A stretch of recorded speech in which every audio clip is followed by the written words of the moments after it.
Just a day ago, Parliamentary Assembly of the Council of Europe have already passed a very important report about so-called grey zones. But I think in the case of Ukraine, it's not a grey zone. It's the only country in European continent where another country that is still a member of the Council of Europe announced the part of our territory, especially the territory of Crimea, as their own territory, violated all international laws. But besides this, we have another territory. It's a part of Eastern Donbass, where so-called People's Republic that were proclaimed with the support of Russian guns and Russian authorities, as well violated all international laws. So we have now two territories just in the Ukraine. One of each is annexed, another one occupied, but as well we have the third territory. It's so-called grey zone. The zone where the real control of Ukrainian government is impossible. A zone where thousands and thousands of Ukrainian citizens had to live in the conditions where such main principles as, first of all, human rights are impossible not even to protect, but even to control what we have there. So I think that it's a serious event that will help all us, the members of Parliamentary Assembly of the Council of Europe, very famous international organizations that are engaged in the protection of human rights, all activists, and first of all, millions and millions of Ukrainian citizens to find their way how to protect the main principle of mankind, the protection of their own lives. So I want to start this event, and please, we can continue our discussion. Okay, thank you, Mr. Sobolev. And I want to introduce our speakers. And from the very beginning is Dmitry Sharap, the head of Freedom House in Ukraine. You're welcome. Thank you, Tatiana. I don't think anyone would disagree that the human rights challenges in Ukraine these days are many and quite serious and quite challenging. And so I'm very happy to be here to help moderate this discussion with my Ukrainian colleagues, with Ukrainian members of the Parliamentary Assembly of the Council of Europe. Certainly, discussions about human rights developments in Donbass and Crimea are very important. We would also like to engage in a discussion about what's happening in the rest of the country.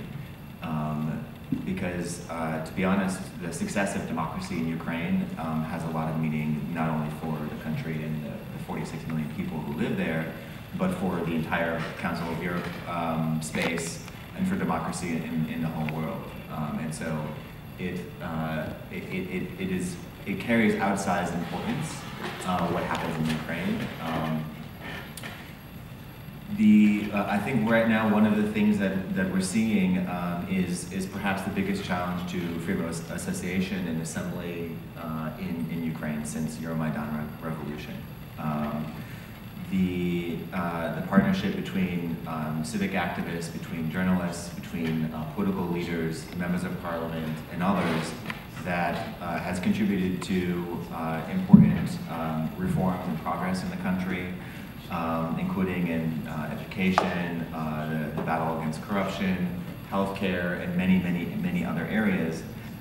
This partnership is seriously fraying, and whereas before ministers and activists were friends on Facebook, and there were close communication between them, where At the local level, members of city councils and journalists were partnering together to report on corruption and other challenges in the local community. What we're seeing now, to a certain degree, is a backlash to that. And my colleagues here will go into some more detail about what that backlash looks like. There are recent legal changes targeting civic activists and NGOs that affect people across the country. Proposals to further restrict freedom of association, and also quite frighteningly, inaction by the authorities in response to physical violence and attacks against active citizens and human rights defenders. I'll introduce the other people on the panel here, and then I'll pass the word on to my colleague. So first will be Olena Semyorkina from Ukrainian Helsinki Human Rights Union, then Tatiana Krichonchik from the Human Rights Information Center, and then Vitaly Ustimenko, who is a civic activist from Odessa and is on the Civic Council for the National Anti-Corruption Bureau of Ukraine, and Automaidan activist, and I think he has some other affiliations as well.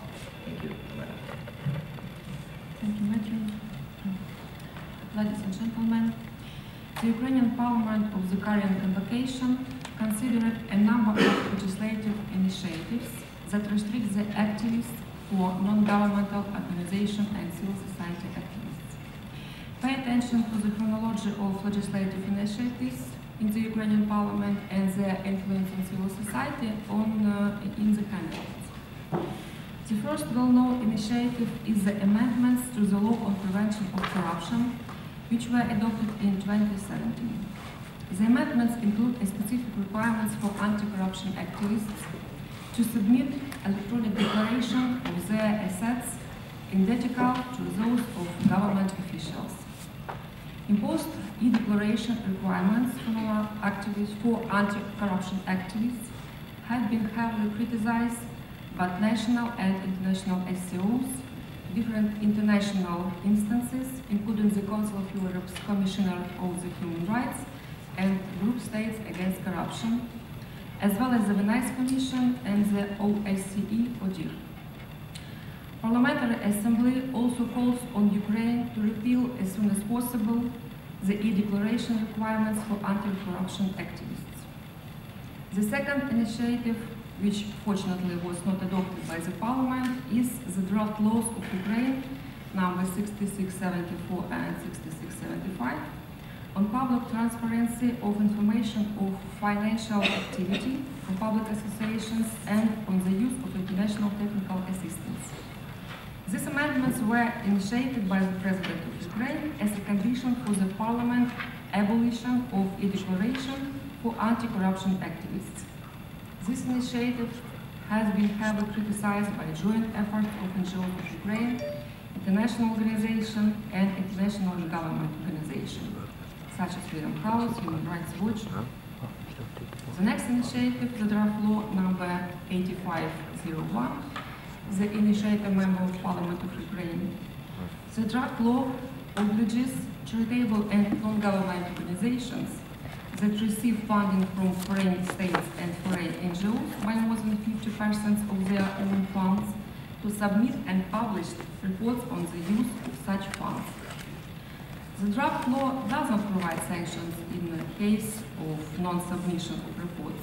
However, nobody knows what will be the content of the law after the first and second readings in the Parliament.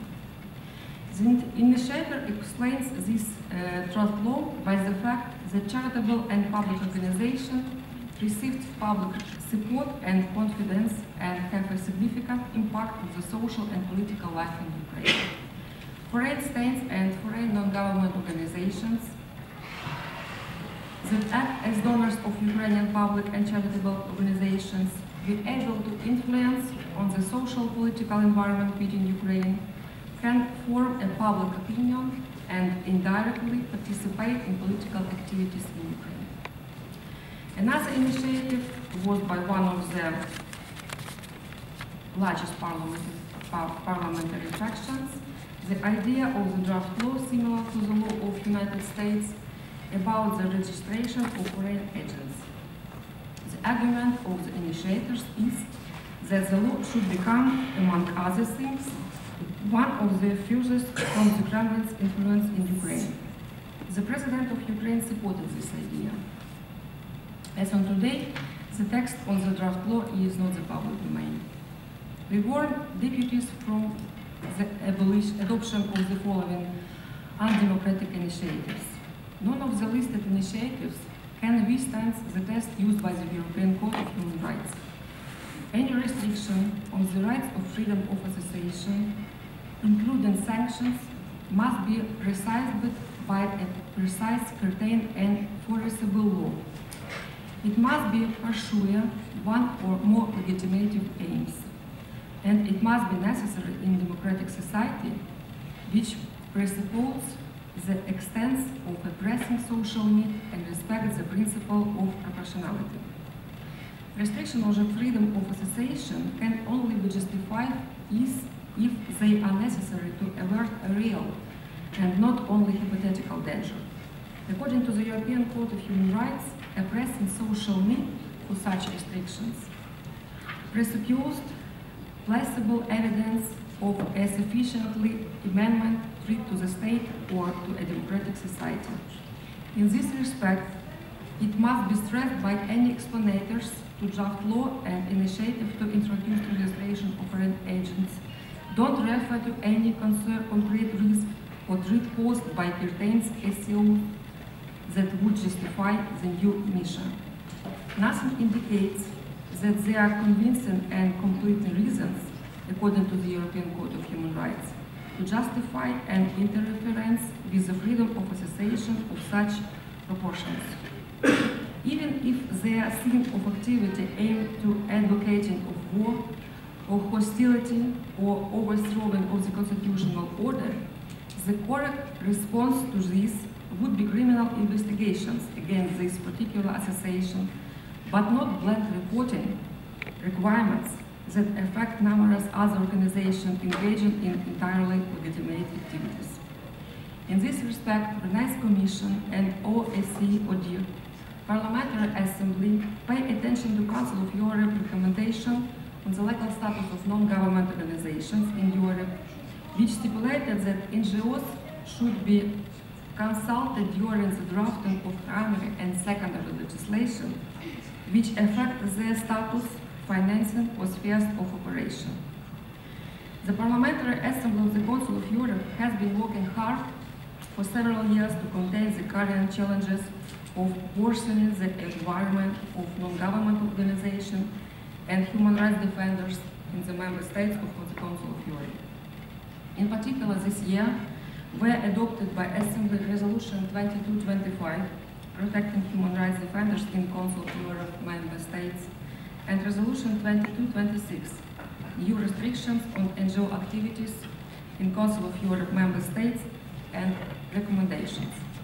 We appeal to the Parliamentary Assembly and other bodies of Council of Europe to pay constant attention to the Council of Europe member states' implementation of Council of Europe documents, separate resolution and recommendations aimed to the ending the practice of restricting public space, freedom of expression and association, and the activities of human rights defenders. We understand that states are beginning to emulate non-democratic practice one to another. We should be stopped. Urge the Parliament of Ukraine to introduce mandatory public consultations with NGOs without discrimination, while considering and adopting laws that relate to human rights and also affect their status, financing, or sphere of operation. Thank you. Thank you, Tatiana. Dear colleagues, our organization, Human Rights Information Center, is monitoring freedom of association in Ukraine, and I will speak about different other challenges that we have now, including physical attacks on activists, fabricated criminal cases, and also smear campaigns against activists. Thank you, Elena, for introducing the legal framework and oversight of the draft law that might limit the activities of civil society in Ukraine. We do hope that this draft law will not be adopted, although, as Olena mentioned, it is already a law, e-declaration for anti-corruption activists, which was criticized by Venice Commission in their last opinion published in March this year.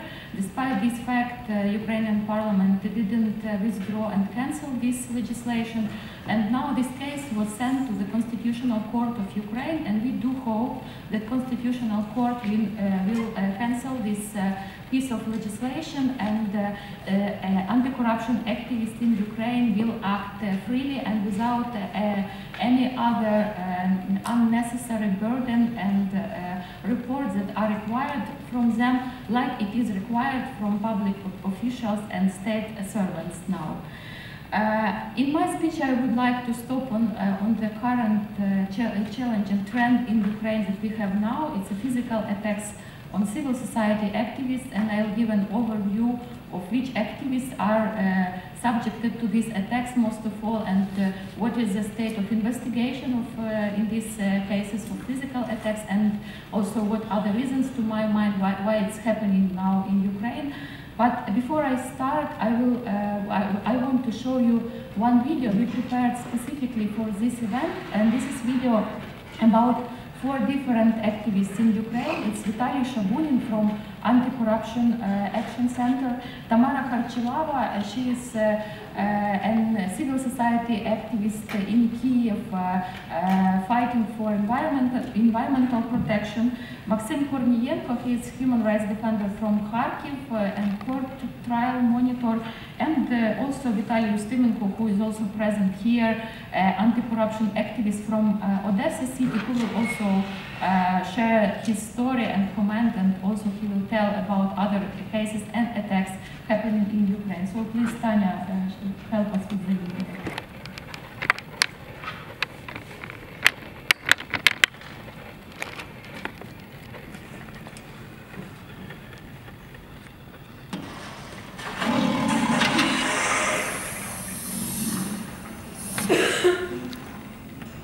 У нас проти організації 3 кримінальні провадження. Одне з них проти мене особисто, яке вже в суді, яке абсолютно на голову не налазить. Служба безпеки України влаштовує мітинги перед моїм будинком. Працівники МВС вибивають мене з рінкою прямо на акціях, очевидно за вказівкою міністра МВС. Фізичні напади щодо мене були здійснені за останні півроку двічі. Останній напад був близько 3 місяців тому, буквально біля редакції Суспільного телебачення в Одесі. 2 невідомих напали на мене з ножем і задали мені ударів ножем по голові і в район стегна. Також ви були шоковані, коли на озері Качини тітушки напали на мирних протестуючих, зокрема на 2 моїх подруг.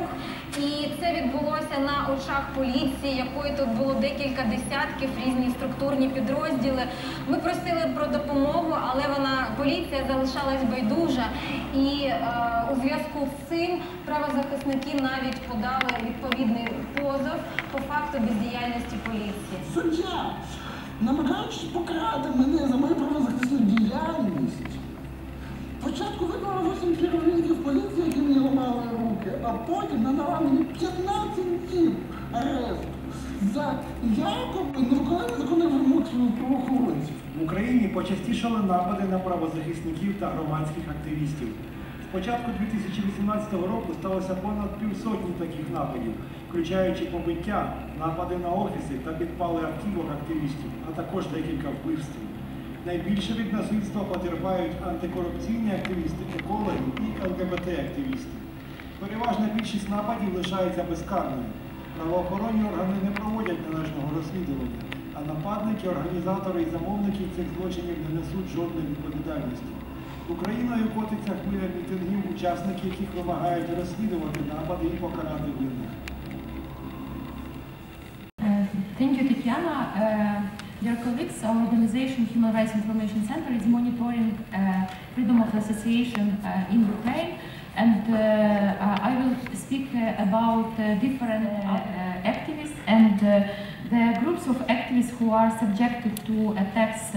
These are anti-corruption activists, environmental protection activists or active citizens who, for example, struggle against to save the parks and against some illegal construction. Also LGBTI activists and feminist movement representatives, and as well as pro-Ukrainian activists in the southern and eastern cities of Ukraine. And as we see, this is not the very new case, because the physical attacks on activists were before Euromaidan, during Kuchma, Yanukovych time. But now we have the trend that number of these attacks is growing, and we also documented the cases when the same activist was attacked twice, 3 times, or one activist was attacked even 4 times during several years. If activist is not stopping its activity, is not threatened after attack, so these perpetrators having impunity and being not prosecuted for what they done, they can commit another crimes and attacks against these activists. And so why it is happening now, and why we have the increasing number of these attacks? I think that there are at least 3 reasons to my mind why it's happening across Ukraine. First reason is an activization of civil society and active citizens. After Maidan, we have much more people who started to be active, who are challenging different issues, who fight corruption on the local level, especially with the process of decentralization in Ukraine, when a lot of responsibility, power, budgets go to the local level. Local communities try to control how this money are spread. They try to actively participate in the processes on the ground, as well as, for example, the reform of housing and communal sector, when management of multi-apartment building is given to the people who live in this building, and they try also to save the parks near these buildings, and just to fight against some illegal constructions. And so, as you see, for example, in this video, Tamara Harchilova was one of these activists that protested against the construction of the building in the place where they live. And as a result, the number of attacks against these activists is increasing. Second reason, to my mind, is a military conflict on the territory of Ukraine and growing tolerance to violence. There is more weapon which is available, and it's more easy to attack or to find someone who will attack activists who, for example, fight corruption on the local level. And the third reason is a lack of effective reform in law enforcement system and judiciary, especially prosecutors' office and police reform. Police reform started from the patrol police and then almost stopped, and prosecutor's office reform was ineffective, and we have as a result of this lack of effective reform, a lot of investigations and attacks against activists are not being investigated. Perpetrators are not brought to court. They do not have any responsibility for what they've done. And this impunity, it gives a signal that it's possible to attack other activists, and so this attacks, the number is increasing. Therefore, we think that key message that civil society activists now, it's an engine for many reforms in Ukraine, and active people starting from the village level, from small communities and bigger cities. They are crucial for the process of democracy in Ukraine, and we really hope that authorities would take seriously all these physical attacks against activists, we see now what that cases which are very public and which are put on the national media, some of them are investigated and the criminals are brought to justice, but those cases that are not popular and famous and they are not on the media, in the majority of them there is no effective investigation being done. Therefore we call to investigate each attack against activists and continue a reform of law enforcement sector. Thank you. Thank you, Tatiana. Those people, activists and the groups of those who aspire to transform Ukraine into a European state. Those who are ready to fight for democracy in Ukraine, actually. The situation in which civic activists in all over Ukraine appears to be quite complicated and, frankly speaking, is dangerous. And now I will briefly explain how exactly this situation arose. After the Revolution of Dignity, the public sector began to actively use all possible instruments for the elimination of corruption in Ukraine, to clean out the state from the old corrupt elite. Purging Ukraine from corruption was the main task of the revolution. It has not yet been fulfilled. In the condition of the war that the Russian Federation has set against our state, the need for the establishment of updated, purified law enforcement agencies and independent court in Ukraine is extremely acute. However, and unfortunately, police reform failed. Police in the region protect the interest of business groups, the local business groups. Local elites are untouched by law enforcement authorities. The reform of the court failed. Judges in courts are dependent, Supreme Court judges are dishonest. Under this condition, the civic sector is often the only power that can resist to these financial groups in regions. There in regions of Ukraine, activists are forced to struggle with the public instruments against those who do not dare to use brutal force, despite the law and firmly restrain Ukraine's development as a whole. These informal groups often have links with crime, sometimes being criminality themselves. These groups are constantly increasing their resources. Their armies are growing day by day. The influence of the development of the region is decisive, and one cannot underestimate their influence of the national policy of the state. My organization, Automaidan, is opposed these groups both in Kyiv and in regions. My hometown, Odessa, is actually controlled by the regional group led by current city mayor Trukhanov and his business partner Galanterny, which is currently the most powerful group in Ukraine, regional group in Ukraine, I suppose. This group not only cynically uses all the available resources of my city, but also have subordinated law enforcement authorities of the region. This obviously poses a great threat to stability in the region, which managed to survive in 2014 due to effort of civic activists. There are a lot of cases of attack on activists in Odessa only for the last few months. It's hard for me to believe it, but for 4 years after the revolution, the situation is repeated when the civic sector equally opposes both the informal criminal grouping and the dependent formal structures of the state. Therefore, attacks on activists throughout the country are logical, and these attacks continues. A few months was passed since I suffered attempted murder. It was literally 2 days ago another assassination attempt on a public activist happened. Someone threw a grenade into the apartment of Ukrainian activist from Kyiv, Sergei Mazur. Sergei's father was injured.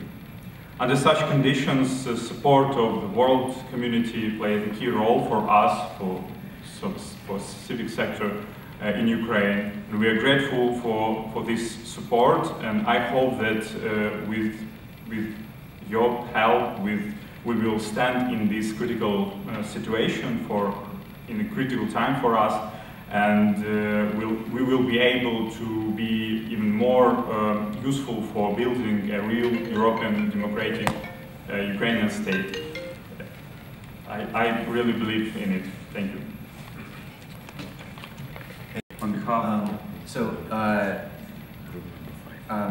thank you, Vitaly, for bringing up the term instruments, and I think that's actually what's needed, and that's where the Council of Europe and the Parliamentary Assembly, Council of Europe comes in.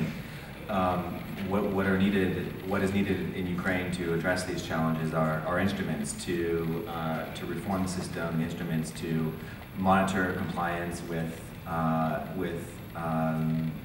Council of Europe standards and norms, and instruments to protect people who are suffering from physical violence and from other threats.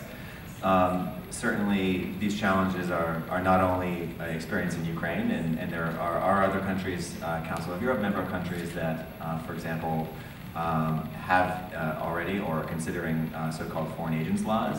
And so strong pressure by Council of Europe, but also member countries, to ensure that that the Ukrainian government does not use or try to use some of the same tools that other countries have used to very effectively stifle civic activity. We also see in reforms, so-called reforms being considered in Kyiv on NGO reporting and regulation, that Council of Europe standards are actually manipulated quite openly by political leaders. So they'll develop a policy and say, oh, well, it's consistent with Council of Europe standards when it's very clearly not. And then when quite strong decisions, for example, or opinions from Venice Commission come out, that they seek to sweep those conclusions under the carpet and pretend that they never were made. So to be using tools like Venice Commission opinions, monitoring reports by the Monitoring Committee and others to stand by the principles of democracy, respect for human rights, and the rule of law, to be engaging Ukrainian members of parliament, political leaders, and others to support these principles. One particular area that Elena also mentioned was public consultation and participation in decision making. I've been in many meetings where members of parliament say, oh, well, we're talking too late, the law has been drafted, the decision has been made, and that's often the case because there isn't a mechanism or an instrument or a process to institutionalize the civic engagement ahead of time. And so support from the Council of Europe and institutions and also members to Ukraine and to Ukrainian civil society in developing these instruments would be very useful. And I think. Dear colleagues, it's very important for our civil society in Ukraine not only to make reports about Parliament and the position of the Parliament, but to name the concrete factions and the concrete members of Parliament who voted for this or that decision. I think it's very interesting to understand that the main author of this so-called E-Declaration for Anti-Corruption Activists was the member of civil society who was before on the Revolution of Dignity, Tatiana Chernovil, the main activist, the main journalist who took participation in a lot of different cases, but now she is the author of the law that became the law, not draft of the law. Second, it's very important to understand the name of the fractions who made this decision as the law. And it will be a very interesting situation when the main fraction of president, other fraction that are now in coalition with presidential fraction, and so-called oppositional bloc voted all together for this decision. And only two fractions, Batьківщина and Samopomich, voted against. More than when we proposed just the most simple law to dismiss this norm from the acting law of so-called e-declaration for anti-corruptional activists and anti-corruptional journalists, investigators, this draft of the law was fallen. So I think that the main idea of our civil society not to give information about whole parliament, whole members of parliament, but exact names of those who made this. Second, it's very important also. When we hear, for example, a lot of Russian so-called civil society activists, not Russian on their nationality, but those who protect so-called Ruski Mir in Ukraine. And we saw no activity from the official organs that had to control this activity. When new TV channels are opened that are financed by so-called Russian world in Ukraine, who proclaimed war, who proclaimed the idea that this war is not the aggression of Russian Federation, such channels are still working. They received all licenses. They received everything. But for example, a lot of independent channels and independent journalists were prohibited.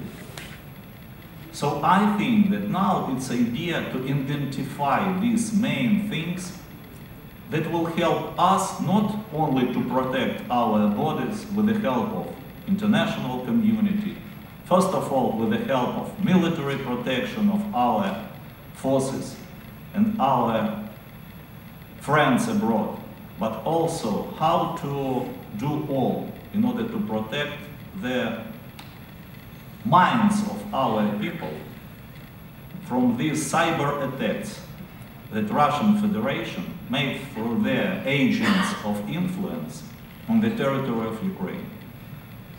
Because when this law about so-called international agents will be the law about US or European Union organizations, I think it's a good example of cynic law-making process in our parliament, where we must identify those who are making their dirty work inside Ukraine. At the same struggle against independence of Ukraine as they did on all fronts all over this aggression of Russian Federation in the period of annexation of Crimea or Eastern Donbass. So I think that we need to divide all these things and to identify those who are responsible as well in Ukrainian parliament for such kind of votings, as well among the officials that had to control but not controlled all these things. I think it's very important to all of those who made crimes. These crimes had their own names, but not only the names of the organs. And the last, of course, we have a lot of cases when our civil activists were treated all over the Ukraine. The last case, for example, in Zaporizhzhia Oblast, against one of the most prominent activists, Aleshka, who was killed in his own house at 12 o'clock in the noon in the city of Berdyansk. We can investigate everything. All those who killed him, not one case, who paid for this case. I think the most important for us now, not only to investigate cases of those whom these gangs or Russian agents used against our activists, but to find those who pay and who play the music, this dirty music, on the bones of these activists. Thank you. Thank you very much, Mr. Sobolev. And just now, the couple of words, Tatiana Kuchek, please. Yes, thank you. It's very important, Mr. Sobolev, that you mentioned about those who also orders these attacks, because this is very important. And as you see, some of us are now in t-shirts which are saying who is behind the assault of Katerina Gandziuk. And Katerina Gandziuk is an anti-corruption activist and an associate of the executive committee of the City Council of Kherson. She couldn't come here and tell her story because she is now in the hospital, so I brought a video message from her. 2 months ago, she was attacked with the acid, and 1/3 of her body was injured, so she was in reanimation. And she is an activist who criticized the separatist movements in Kherson regions, and also criticized local police and corruption in law enforcement bodies in their city. And now she is attacked. Her case was publicly broadcasted with the national media, and after that police found those who attacked her, but we still don't know who ordered this investigation. So I want to show you just a short video message from Katerina.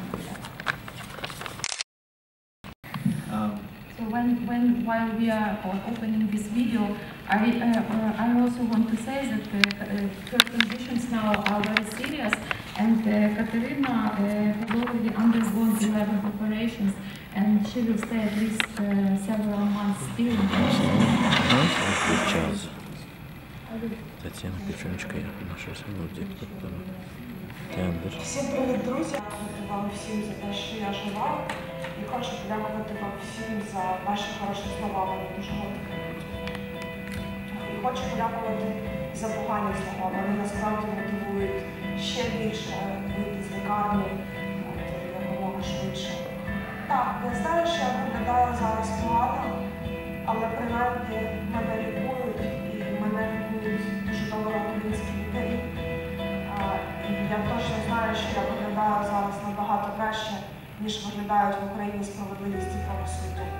Тому що їх сьогодні не лікує ніхто. Мені дуже важко, і мені важко навіть насправді записувати це звернення. Більше 40 нападів за останній рік. Хто заловив всіх цих людей, хто покриває це мовників? Чому така кількість розслідувань готується? Чому ми заохочуємо людей до громадської діяльності, але не можемо їх захистити? Але я вірю, що всі винні будуть знайдені, покарані і засуджені. І що кожен із нас буде вільним і не буде мати в серці страху. The ministers has adopted for cooperation with Ukraine, and this most recent one has a component specifically focused on civil participation and the consultation of civil society in relation to legislation. So I did want to say that I will leave my cards with you, and that's the role of civil society in a healthy democracy is obviously one element that's very important for the protection of civil society in the long run. And then secondly, to tell you that within the Council of Europe we have a conference of international NGOs, and this body has actually already tasked itself with looking into the legislative changes that are proposed in Ukraine and to look at an assessment of the freedom of association in Ukraine and Bunu verirsen ona deputatlara kol çektirsin, emin xahiş elədi. Yaxşı. Катерина Онопрієнко, Черкаський район. Я громадська активістка, екологічна громадська активістка, і ми боремося із проблемою забруднення нашого навколишнього середовища. Це будівництво курятників нашого олігарха Юрія Косюка. І от мої друзі, двоє, з Щегрина Ніна Мартиновська і Василь Ткаченко із Черкаського району, були побиті по страшному замовленні іменно структурою Юрія Косюка. Я, як активістка, теж була дуже, в общем, знищували мій бізнес, знищували мою ділову репутацію як депутата районної ради, і все це покривається, ніхто не розслідує. От йдуть суди по побиттю моїх друзів-активістів, вже 2 роки йдуть суди, і ніхто нічого не вирішує. Так що ми теж дуже обезпокоєні тим, що в нас в Україні немає ні правосуддя, ні захисту нас, як громадських активістів. Дякую. Welcome.